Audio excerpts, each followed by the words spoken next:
اگر فرض کنیم فردا امریکایی‌ها به زور وارد افغانستان شد، من به حیث یک مسلمان و دیگرایی که در افغانستان هست چه حکمی welcome please do it faster. من میگم زودتر بیایید. از این طالبان که بهتره.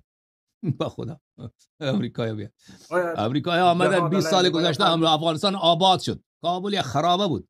کابل چی شد؟ مثلا کابل آباد شد. شهرهای شما درست شد. فرودگاه های شما آباد شد. بیمارستان هایی که نداشتید، مثلا دانشگاه ها نداشتید، همه به شما دادن. برای شما نظام تعلیم، نظام دادگستری، همه چیز درست کردن. درسته؟ و اونا بگید که پلیز کم بک. از این طالبان، از مسلمان کافر خیلی بهتره.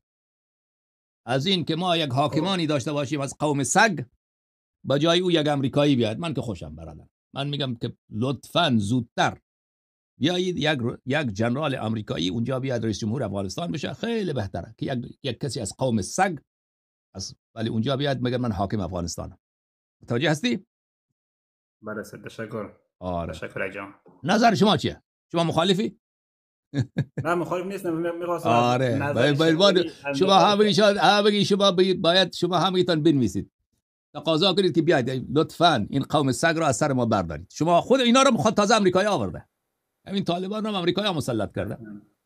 بله همین اگر که آوردید، حالا شما اینقدر شهامت داشته باشید که اینا رو کنار بزنید. کاش این کار بشه.